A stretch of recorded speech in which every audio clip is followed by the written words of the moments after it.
Hello, everybody. Welcome to Ignite. I'm very, very excited. We have a wonderful guest. She's very knowledgeable, especially on the topic that we are doing today. I'd let her introduce herself. Yeah. Hi guys, my name is Pap Sonyuki, and I love saying I am your partner in creating the life you design deserve. I'm a confidence coach. I'm also a wellness coach, and the main clients I work with, my primary clients are women and preteens and teens. Yeah. Okay. Today we are looking at a very interesting topic. We're going to be looking at surviving. According to the dictionary, surviving is someone who is still living even after the death of another or the end of a situation or event is said to be surviving. So we live in a society that glorifies surviving. The person who survives is the one who gets the medal. There's so much focus on making it to the end of the journey, making it towards something tough. You survived a tough childhood, but a lot of times we fail to recognize that surviving is not enough. What has it cost you to survive? So yes, you have survived, but what has it cost you? Who are you now because of surviving, or what did you have to be in order to survive? You had a childhood that was traumatic and you made it through. Now you're a successful adult. You made it out of that situation, but what did it cost you to be to survive that situation? Before I let Paps talk, just to even just talk, like looking at, for example, the Bible, it talks about when you look at the story of Naomi in the book of Ruth, um, we see her at the beginning of the chapter talking about like they are leaving a famine in Bethlehem and they're going to Moab. She takes her husband and she takes her kids and they leave and they go, hoping to find a better life in Moab. A few steps down the chapter, we find the same Naomi. She has lost her husband. She has lost her two sons who are married, but there is no grandchild. And she makes the decision to go back home, back to Bethlehem, where she had left with so much hope for the future. And while she's about to leave, she asks the daughter-in-laws if they want to go with her. And she's like, I don't have any sons to give you. And she's very bitter. And the first thing that happens, Orpah decides to go back to her people, but Ruth decides to stay with her. And the first thing when they are arriving, when they reach Bethlehem, the first thing that the people tell them is that, let me even just read it directly from Ruth 19. It says, so the two women went on until they came to Bethlehem. The whole town was stirred because of them, and the women exclaimed, can this be Naomi? And verse 20 says, don't call me Naomi, she told them. Call me Mara, because the Almighty has made life very bitter. I went away full, but the Lord has brought me back empty. Why call me Naomi? The Lord has afflicted me. The Almighty has brought me misfortune upon me. She had experienced so much disappointment in her experience away from her home that she was now saying, don't call me, don't call me Naomi, call me Mara. bitterness. Uh, that was the effect of surviving what she had survived. So I don't know what you have to say about that. Hmm. I really love that story. Actually, yesterday we were watching a movie with my kids on a story like a modern day story of Ruth enacted. Where they're living in Las Vegas, and then one son is in addictions of gambling, the other one is drinking, and then both of them die. And how this Ruth keeps on going on with Naomi. And one of the things that I love thinking about it's how we posture ourselves when we go through tragedies, how we posture ourselves when we probably reflect on our childhood. Because you can decide how you want the story to end, much as you're not responsible for how it started. So many things go wrong. We can't control that, but there's what is in my space. And of course, surviving, it's because death is so near. In a way, I am just getting by. But then the moment you start moving from surviving and you're thinking of thriving, you're thinking of moving on, you're thinking of how can this work for me? Then that is a different space.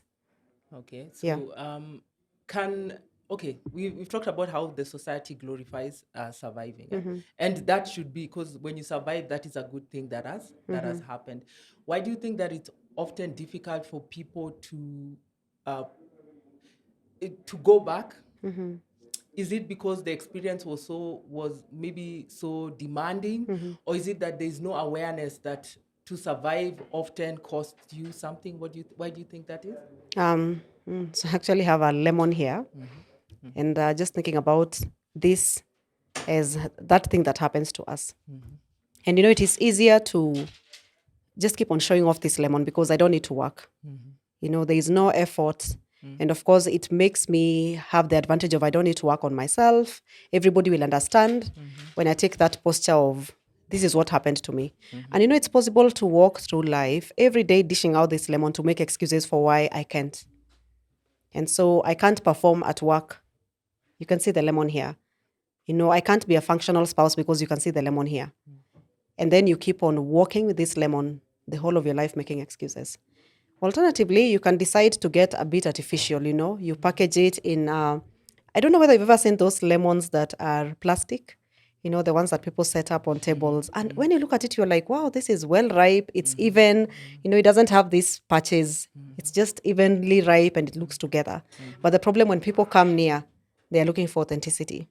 They'll still be disappointed. And then one day you can get tired of having this lemon in your life. And then you're like, what? I think I should make a lemonade. It's about time. Create your own recipe. Choose what it looks like for you. It will be painful to deal because sometimes showing off the wound and making excuses is easier than having scars that you're telling beautiful stories about your life. There's the antiseptic, there's the cleansing of the wound, there's chopping down this lemon, there's squeezing out. You need to go and look for water, look for sugar or another sweetener to make the lemonade. But the lemonade will be shared by more people. And that is usually the glory of our story, how much more impactful your life will be when you deal. Otherwise, you become a liability because, this concentrated lemon juice is bitter. It's tart. Everybody who takes it will be repulsed. But you can decide, I want something beautiful to come out of my life, no matter how painful life has been. And like Naomi, it took a lot of courage to leave that place of comfort zone, and especially going back to your past where there's so much shame. Guys are like, yeah, you abandoned us because of the drought. Look at what happened to you. You have nobody. It was a walk of shame going back. And like often we before people can even ask us, we are so quick, like Kashi was already so quick to say, call me bitterness. No one had said anything about her situation, but it's almost like a protective mechanisms before people ask me something or before people see. And I know oftentimes people maybe might not even be able to see, but we are so quick to jump and say, I am bitterness. I have been disappointed and my life has been this. And sometimes maybe someone just asked you, hello, welcome back. Yeah. But what you're saying is actually very true. Yeah. And of course, when you think of it, it's the fact that sometimes where we end up may not even be our fault. We don't even know whether it was Naomi's decision or the husband's to even go down. We don't know whether they left the country, they left Judah house of bread and they went down to Moab. You don't know whose decision it was, but it costed her. And that is why every time you go through, all the difficult things and the bitter things we go through, it's important to pray for a Ruth, It's important to trust to have someone because sometimes moving from that survival to thriving mode, that jump sometimes requires support. And it's important to just admit that, I can't do anything by myself. This is not a heroic thing. Sometimes it's a journeying thing and it's a vulnerability thing. And there's no shame in being broken. But there's also the responsibility of being well. And like if you look at the story of Naomi, I know that she physically had to go back to the place where she first maybe dreamed, the place where she first had hope, the place where she was nurtured and she was made into maybe the hopeful Naomi, the dreamer Naomi, the Naomi who left with stars in her eyes. She physically had to leave that place and go back. And it was, like you're saying, it was a very hard decision. How important is it, for example, a mother whose husband has died, and maybe to survive and take care of the children, she had to lay down, give up on her dreams, give up on who she was, so that her children might survive. Or she thought she had to do that. Or you've gone through a divorce and the divorce is over, but everyone who meets you tells you you've changed. Maybe you are happy, you are this bubbly personality, but all of a sudden everyone is like, there's just everyone is even whispering behind your back. Like when you talk, there's a bitterness with which you bring to the table. Or you survived an illness, and maybe you had cancer, and you've survived, but it's brought the element of maybe disappointment because you feel like maybe your friends are ahead of you, or Yeah. maybe you can't have now children, maybe because of the condition, and maybe there's that disappointment. How important is it to go back to, we can't remain the same, but there are certain things that we had even before we go through the different things in our lives that happen to us and maybe change us. Yeah. How important is it to go back to the place where we to who we were before life changed us, Yeah. emotionally. If we can't go physically, like Naomi had the chance to go, how important do you think it was, especially for Naomi, to go back to the place where she left as a young girl who was dreaming and big with so much filled with so much hope for her future? So two things. Number one, it's important for you to remind yourself that you are still that person that you were then. And that person that you were then is what has helped you to survive up to where you are right now. And so in going back, you're appreciating. Instead of running away from them as a part of me that failed me, you're actually going back in terms of a part of me that has held me up until I came to this space. And so that person is still part of you. And then, of course, number two, there are so many learnings in terms of me not always living in this victim mode because of what happened to me. And so I also come to a place where I realize, you know what, there are also decisions I made that I need to go back and just check myself out. And self-awareness journey is a journey of taking responsibility, and also it's a journey of self-awakening in terms of what more can come out of this. Probably let me just throw in a story very quickly on Samson. There's a time the Bible says Samson was going down to Timnah, alikuwa anaenda kulipa rorashio, and then, of course, when he goes down, he meets a lion. And then he braves up, and the Bible says he tore the lion apart. Of course, it doesn't mean like he was a ninja. He was not expecting to see a lion. He was fighting for his life at that point. And then, of course, the Bible says when he went down, he didn't even tell his parents what happened. So they just went quietly to Timnah, and then they did their thing. And then when they were coming back, for some reason, they passed through the same route. And that is usually revelational to me in terms of he didn't avoid that route because he was fearing another lion. He was actually curious to go back and see, what happened to that carcass? And then when he goes back, he finds that there is honey in the carcass, which is very weird. First of all, bees don't like wet places, and they also don't like smelly things. They go for flowers. The beehives are dry. That is their habitat to make honey. But then out of that, actually Samson, the Bible says he scoops out honey. He goes and shares with his parents, and he doesn't even tell them where it came from. And so they're just having this honey, and they're like, yeah, this is organic. This is like the best thing ever. And then when they go back, the second time, that is when he goes and he forms a riddle out of that situation. It's like, out of the eater comes out honey. And if we go to life with that posture that out of the eater can come out honey, we will be happy to go back and check out the carcass and see whether the honey is there yet. Yeah, and going back is never easy. It's never easy because you're facing your fears. And you remember even Jacob had to go back. He'd been running away and playing the hero in his stories, but one day he had to go back and face Esau.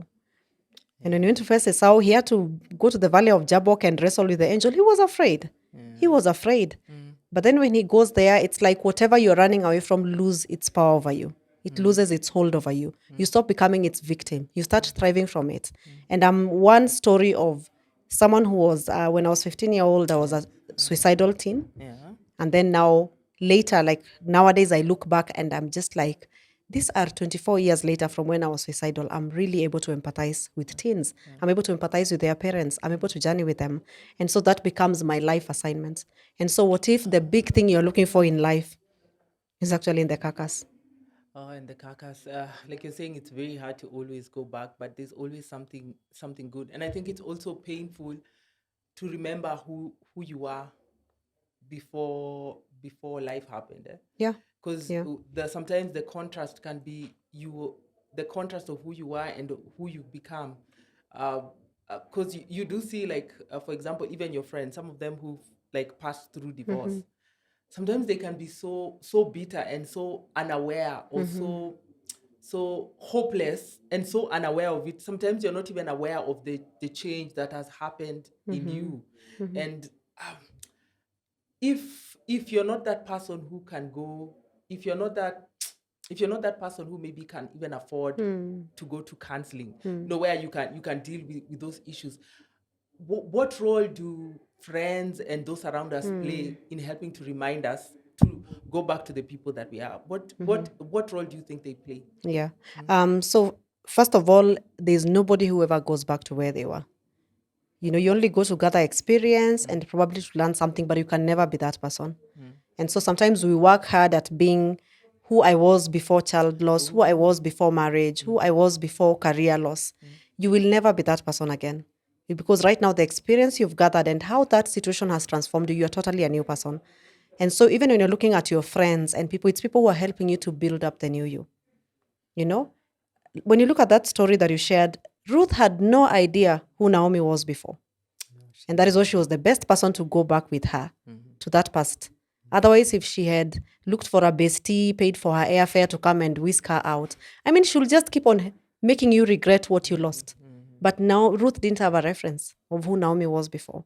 And so sometimes we need to think about people who are in our present as the best people. They can see your potential. They can still see God in you, even when you're in Moab. They can still see the good vibe you are, even in your brokenness. Those are the best people to journey with you. Yeah, And so of course, if you don't have those people, go for therapy. I love saying there are many free pro bono therapists that can journey with you. Just never give up looking for help. Even when you get bad help, because not all help is helpful. Keep on looking until you find, because you are so determined to get your ball back and to heal from everything that is holding you back. so ways of it's not just about surviving. Once you go through a season in your life where you've had to survive something, whether it is an event, whether it is a death, whether it is a change of season, we must also always be intentional to either go for therapy, self-reflection, or just find a way to try and figure out what we've lost, but at the same time realize that we may never be uh, the same people we were before. Yeah. And even just before we close, just how do you know what you should leave, and how do you know what you should carry? So number one, when you think about what you should leave, it's anything that is not serving you right now. It's important for you to unwrap everything and you ask yourself, can I audit my life right now? What am I carrying that doesn't belong to me anymore? And then number two, you also think about it from the perspective of, who have I become and who do I need to become? Because sometimes it's building who I need to become so that I can be able to overcome some fights. Instead of just fighting, I need to first of all build myself. And building myself is self-awareness. It's unwrapping myself from the past. It's even creating a new identity in terms of, who do I want to be right now? And when you do that, then you are empowering yourself. And it's like that yoke breaks off from your neck. Instead of struggling to lift it off, you struggle to become, and then it falls off. And then, of course, the third thing is the God factor. I always believe God has a plan for my life. God is the one who's brought me through all this and is the one who's able to bring me throughout. And so when you trust God to bring you out, then he's the one who knows the way. He knows what you can handle. And of course, he also knows how he works everything together for good, even in the most horrible situation. Yeah. And just to let everyone know, we will not, of course, have the time to go through the whole of Ruth, but the story does have a good ending. Oh, yeah. Life happened. She was disappointed. She was bitter. She mustered the strength to go back to where she came from, Yeah. and she remembered who she was. She remembered the hope that she had. She was able to take the steps that were necessary to grow or to be the better version of herself. And in the end, she not only gained a daughter-in-law who was loyal, but the daughter-in-law got married, and she was able to get a grandchild, and the grandchild ended up being the descendant of David. So even if you read the last few chapters of the last sections of the chapters of Ruth, there is so much hope in her story, and to just see her move from the point of surviving to the point of being bitter to the point of thriving. That is such a wonderful story. And just to encourage anyone who is in the season of either you've survived or in the process of surviving, it is not the end of your story. And before I close, Machu, have something you want to say, or do I close? So one of the things that I love saying is, when you think about your story, It's the fact that everything was supposed to turn out a certain way. And it's important for you to keep on pursuing that picture of what would have been of me. I just love the way David says, what would have become of me had I not believed that I will see God's goodness in the land of the living?